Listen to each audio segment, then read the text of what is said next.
Drew Vanderburg, Elinor Vanderburg are underlords. And underlords make subversive theater for and about misfits. Underlords is comprised of Elinor and Drew, which I just said, and those who create works alongside them. Those works include The Human Incubator, a feminist science fiction musical about reproductive ethics set in a world where humans lay eggs. The other work is The Dancing Girl, a sexy, moody adaptation of Victor Hugo's Hunchback of Notre Dame, told in English and American Sign Language, and Bloodshot, a vicious noir psycho caper set in a city that forgot to sleep. In addition, Drew writes music, he paints, and is the creator of the Poem Room, which is an immersive visual poetry exhibit and performance event. And Ellie also writes, performs, and is both a live and voiceover actor, does costumes, and is on the leadership team of Fresh Ground Pepper, an incubator of new works by adventurous artists of all mediums. Welcome, Ellie and Drew. Thank you. Thank you. Thank you. Have you, you've had your coffee, you've done your morning routine? Do the morning routine. Honestly, it was more of a routine than it has been. Yeah. Right. Great to have a reason to shower. Well, I'll just get right to it. I think about Bloodshot all the time. And it became this allegory for me about societal pressure, about how it affects people of different backgrounds and experiences differently. And this impending epidemic, not this one, but the impending epidemic of sleeplessness and productivity that, if sustained, will cause us to explode. I know science fiction is a real driving force in your work. Can you discuss how it's manifested in this project, Bloodshot, in The Haunt of Blanks, the film I recently saw you make, and in The Human Incubator, and what you think is the unique opportunity of working in that genre? You know, we always love asking the question, like, what if something happens? What if our world, but just something a little bit tweaked, you know? Mm. I actually, as I was thinking about these questions, Nick, I was actually thinking, like, I love science fiction, but I wouldn't necessarily say that I'm a science fiction person by nature. I feel like it's what I gravitate towards. Yeah. It makes me a science fiction person by nature, but you know, it's more just about locating something that is off in the world and seeing how that can pervade, you know, society, and taking what we have in our world, which is freaky these days, as you're well aware of, and allowing that to infuse in a fiction landscape, but trying to really make something that's more real than reality. Yeah, and I am a science fiction person, you know, Star Trek, Star Wars, ever since I was a kid.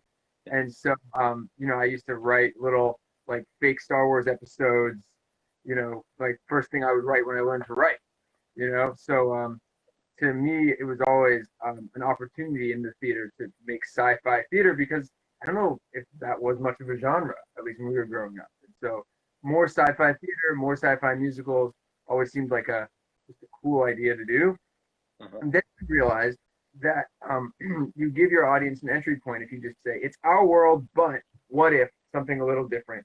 And so in Human Incubator, it was a musical where humans lay eggs. And so then imagine, you know, it becomes an allegory for reproductive rights, but you imagine all of these different types of things, like women could have 12 babies a year, so overpopulation might be huge, but also abortion would be free and accessible to everyone, because all you got to do is smash the egg.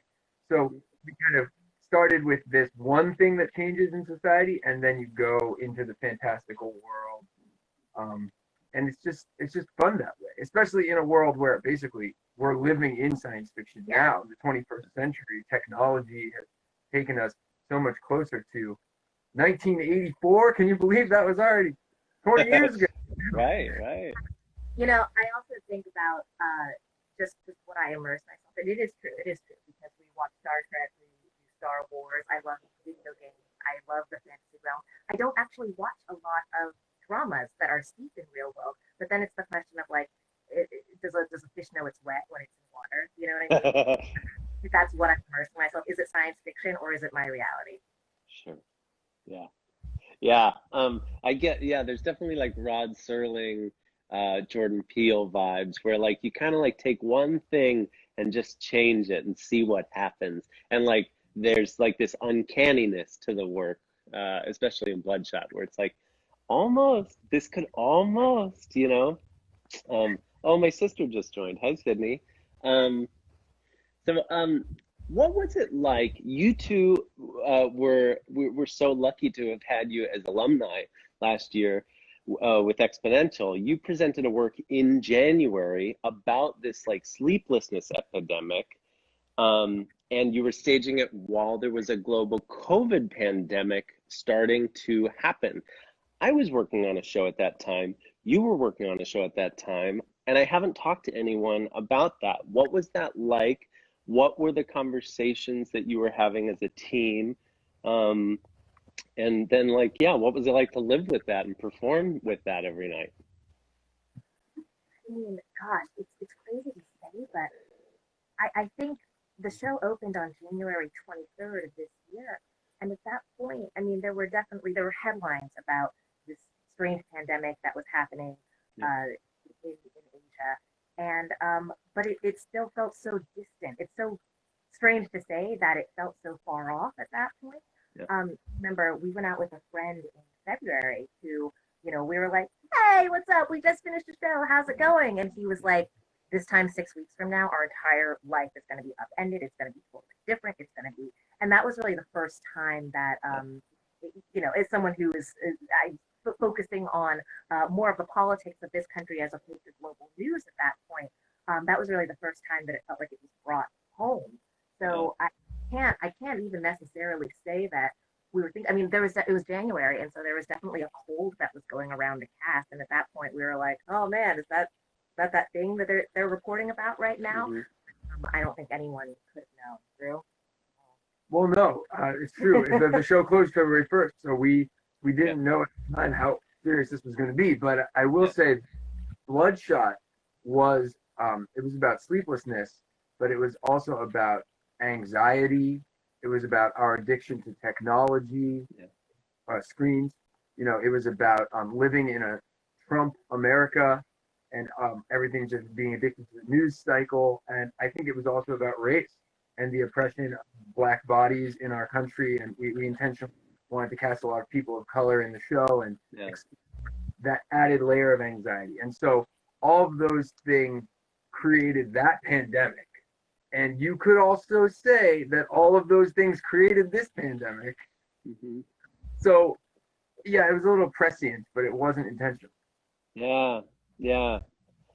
Thank you for bringing that up. Yeah, the show had so many resonances. And have either of you, this is off topic, but have either of you read Colson Whitehead's The Intuitionist? No. No? No, no. There's a lot of like, I've been thinking about that play and or that book and Bloodshot a lot. There's like this, um, two schools of thought in the elevator industry. One are like empiricists, they fix elevators by the book, and one are intuitionists, and they fix elevators by writing in elevators and intuiting what's wrong with them, right? And there's uh, this black woman is the hero of the book, and like if she's successful, she could lead her city, which is like a Gotham sleepless city, to the city of the future. And like there's this promise to it that's really great that reminds me a lot of Bloodshot, or maybe those characters would just get along really well. uh, Out. I find that in this scale of theater making that we do, it helps to do a little bit of everything because there's not a lot of time, there's not a lot of money. Um, but on the other hand, theater is such a team sport, and being like a multi-hyphenate like you both are, can be a gift and an overwhelming burden. You have called Underlords a horizontalist theater collective. Can you discuss that as a mission and as a leadership style? Yeah, yeah. I think our goal is, I like to say, to ennoble the underdog. That's why we call it underlords. Like, we find those voices in society that need to be uplifted or centered, maybe less known story content, less frequently casted types of people, and we try to welcome them into our collaboration. And even though we both studied directing and design in college and like understand like directors and types of designers and casting and stage managers and all that, in an ideal production, all the voices in the room would be equal, and everyone would have an opportunity to contribute to the storytelling, and even potentially to the point where they would suggest changes to the script, even if we were playwrights. They can contribute to the design. So really open source, democratized version of a theater company. And in practice, you have to still have some roles, and some people are at tech for 12 hours, and some people just show up for their part. But in an ideal world, it would be a collectivized company of co-equal voices who just are telling the story together. Yeah. That's the horizontal anyway. Yeah, I think I'm definitely familiar with being in a room and having doubts about whether or not my thoughts have been heard, which leads to doubts of whether I can even articulate my own thoughts. And it's so heartbreaking, it's so heartbreaking to be in that position, and I don't want anyone to ever have to go through that. And so when we talk about underlords, I always feel like we go back to when we were doing theater in high school and theater in middle school, and just how much joy a person can get if they were playing a tree or a plant person in Little Shop of Horrors or whatever. And how when you're up there on stage with your collaborators, it's great, it's lovely, and it's for the joy of the stage. And I know that it seems like with each phase of theater that gets like weeded out a little bit more because you get into the industry, and we just want to keep the original spark alive as much as possible, which I feel like can be done if you just keep lines of communication open all the time. And if there's something that doesn't sit well with someone, let's change it so that it actually does sit well with people, and let's learn from it, and we can take that into the next rehearsal room. And hopefully it empowers everybody who's ever been an underlord to continue to be underlords in their own rooms, Yeah. I want to add that like the rules of the rehearsal space and the performance space are not decided ahead of time. They're dictated by the needs of the collaborator and also the needs of the script. And so I think the best example of this would be with Dancing Girl, because in Dancing Girl, we wanted to do an adaptation of Hunchback of Notre Dame because we had been doing a lot of dramaturgy, and we're really big on dramaturgy, always researching and thinking about a story from a historical perspective and a sociological perspective, and then deciding how it should be told, right? And so with Hunchback, after we watched like every film version that was made and read the book, we were like, okay, Esmeralda is clearly always treated as like a token, like, objectified and not really validated. The Disney movie does a better job than any other version.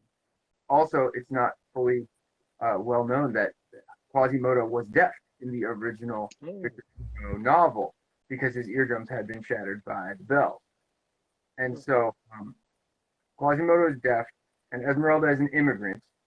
And so we said to ourselves, there's your story. Let's make it about the outcast, focus on Esmeralda's life, and also let's cast a deaf actor as Quasimodo. And then we needed an actress or an actor who could speak ASL, which then led us to exploring how do you do ASL in the theater space. And if we're going to cast one actor as deaf, can we just cast any deaf actors who want to audition? It was really a process of opening a lot of doors or finding a lot of doors that we didn't necessarily know were there. We're so closed off between our theater world and the deaf theater world, which are so segregated, unfortunately. And it was our first experience really understanding that segregation stuff within the deaf theater community, and just feel super grateful that just to see our industry from a more pulled back scope, because there's so many things that could be ameliorated. and there could be a greater dialogue and entry point for both of these communities to come together. And we were basically just trying to, obviously, we were trying to fit the needs of this production, but yeah, it was great. It was great. So that's I guess another example of the horizontal nature and coming at the work from under it.